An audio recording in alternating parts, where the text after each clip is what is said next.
before we get this video started, I have a very important announcement, and I mean that. This is probably one of the most important announcements that I may have ever given you guys. We are finally going to have our own event, and we are not talking a little small, tiny little event, guys. We have teamed up with the guys at our local racetrack, Beachman Raceway. July 7th and 8th is going to be our own Wrenchworks freaking event. I'm so pumped. I'm so pumped. It is the same weekend that ODSS Racing is going to be going on at the track. We are just going to level it up, spice it up. It is going to be our own event. We are title sponsoring that event. I am so freaking pumped, and you all need to be there. Every single one of you. If you don't take off work for the entire year, July 7th and 8th, mark it down. Go tell your boss right now. Just, I don't care what he tells you, you gotta be there. You gotta be there. I will give you guys more details, but we are gonna make it big. We are gonna make it huge. It is not going to be just a race. If you have a diesel truck and you like diesels, you're gonna need to be there. It's going to be a party. That's all I can say. It's gonna get rowdy. It's gonna be a good time. It's not going to be your normal average sit around, look at truck shows and watch drag racing. It is gonna be amazing. Anyway, mark it down. I'm gonna keep reminding you guys, that way it's ingrained in your brain. Anyway, moving on, this first event that we will be at, Farm Show Machinery Show, February 15th through 18th. We will be there hanging out with the guys at SNS. You're not gonna want to miss their announcement. The guys over in SNS, you guys know, take care of all of our fuel system needs, wants, and those guys are the best when it comes to common rail fuel systems. Now, they are dropping something insanely huge at the Farm Show Machinery Complex. We'll be there hanging out, helping them kind of kickstart it and launch it. You're not going to want to miss that. So we're going to be at the Farm Show Machinery Complex, kind of here and there, but come find us. It'll be a rowdy good time as well. So on top of that, the following weekend, 24th and 25th of February, we will be back down at Lone Star Throwdown with our family from Renegade. I think Lacey, Zach, all those guys are gonna be there. We're gonna be there set up as well. I believe we're in the same spot. If you guys found us last year, gonna be another amazing, awesome event. UCC Ultimate Call Out Challenge is right around the corner. Thank you, Dawson, my secretary.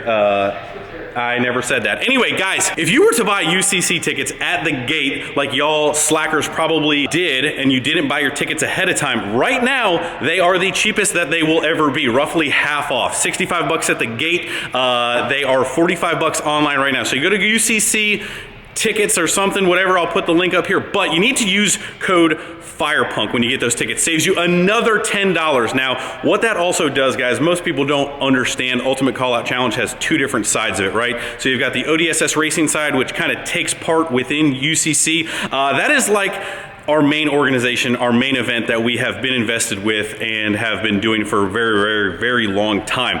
When you guys use code FIREPUNK, that helps FIREPUNK and the racing side of things, and your money is actually going to go towards helping those guys continue to bring all of that together and make that event even bigger. So it is important. It not only saves you money, it's the cheapest time to buy tickets, but it also helps kind of grow the industry, get it back to the racing side of things, where all of the pit side, if you guys have ever come and visited me, it's important. So make sure, tell all your buddies, if you're gonna buy UCC tickets, it's literally half off right now. It's half off. So use code FIREPUNK when you check out. Go get your tickets now. Save them dollar bill. Anyway, just want to help you guys out. Appreciate you guys. Let's get on with the video. Man, what happened, man? When I hit the gas, it's like whoop. Oh, you're not doing that. No. Can you just like shove all those boxes back there? Yeah. Let me get your booster seat ready for you, Dad. I don't know what's in this box, but it's about to be the lumbar support for you. I got another one. You want the fleece box back there too? No, that's nice. You want one more? I got one more. Are you breaking things already? I guess so. Hey, I got a drive shaft over here too. We can stick in there.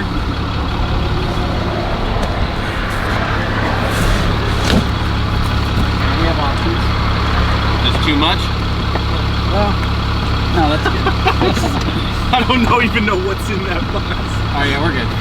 Whatever's in that box definitely creeps now. I got major lumbar support now. Okay, bye. All right.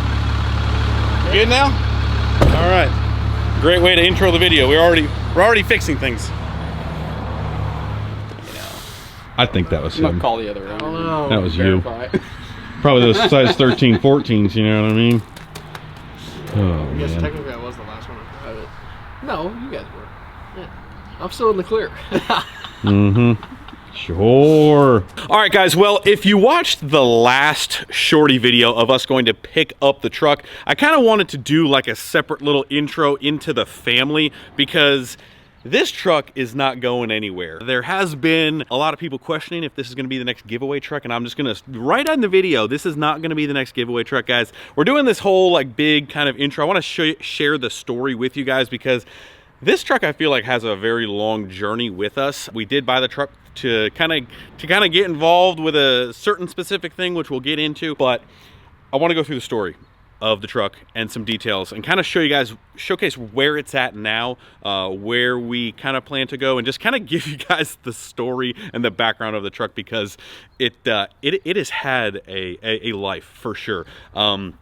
Originally a Texas truck, originally a white truck. I mean, we're gonna breeze through it, but the truck was bought as a toy, and all of this stuff was done kind of previous to the last guy that we got it. So I want to try and decipher that the best as possible in this story. So we're basically starting off with the Carfax, right? I don't have it in front of me, but I've read through it enough to kind of give you guys a general gist. So early on in its life, it was a white truck, way before the Shorty swap. The gentleman who had it, that we got it from, did not do the conversion, did not shorten it. He did have an engine put in it, did have a transmission put in it. He had bought it off an auction site that I think it was repoed at one point. I think it may have been crashed at one point. I don't know. It's just got a story to it, right? The thing is an absolute ripper right now. It is so fun to drive. Obviously, you guys can see that. So it was bought as a toy. It will remain a toy. I don't know who had it before this guy, but he had it. He got it off an auction site after it got repoed, I believe in Texas. So it was not originally a Laramie or a black truck, but whoever did all the paintwork on it, I never even knew about it. It is a nice truck. It does need some touching of some details and things like that, but yeah, it's been through a journey of its life, and again, it was I think an ST model. As you guys can see, it's got a khaki color interior. It's kind of got the work cloth seats, which we're gonna change up. We're gonna change a lot on this truck, but just so you guys know kind of where it started from. It does have really good bones. It's been shortened really nicely where the factory frame kind of comes into the sleeve in the back, and it looks like it's been shortened really well. The gentleman who we got it from got it with the keys zip tied to the steering column with a hole in the engine. So he had a pretty stock engine built for the truck. It does have some fuel, it does have some air, it does have some parts on it, and he had put a transmission in it. So big thing about this truck, right? So it's a 07.5, 08, however you want to classify that, call that. It was and is a 3500 truck. So rear leaf springs, it is lowered in the back. Huh? We'll get into the parts, but it doesn't look like it's lowered.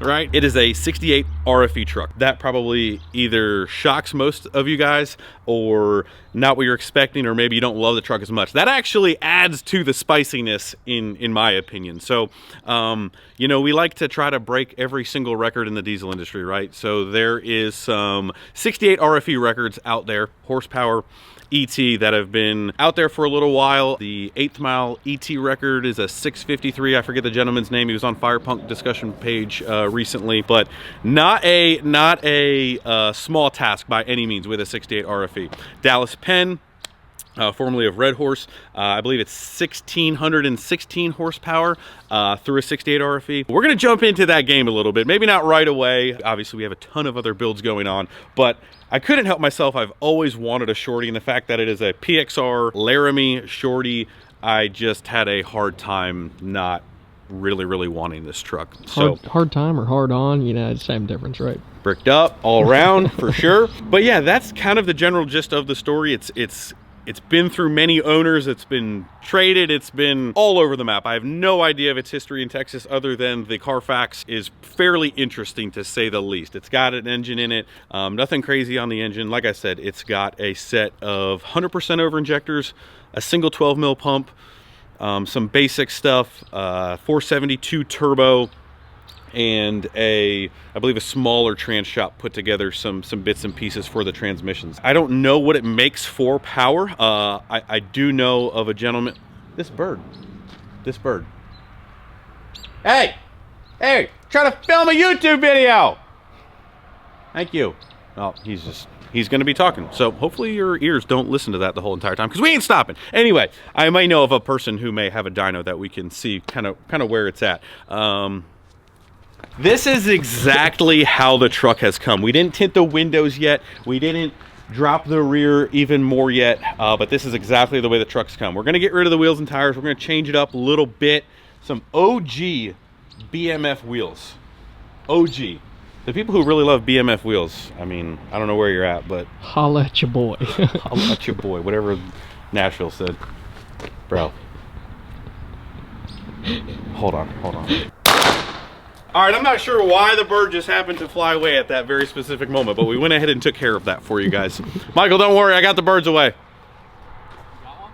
Yeah, I think I clapped like 2 pieces of wood together. Anyway, now that the birds are gone, suspension. We went over the wheels a little bit. They're not gonna stay on there. They're 20 by 10s with 305 50s on them, so a little under a 33. So it does have fire punk lowering coils in there. It's got shock tower delete plates and shocks that are not the correct length, and we'll have to take care of that. But in the rear, obviously 3500 leaf spring truck.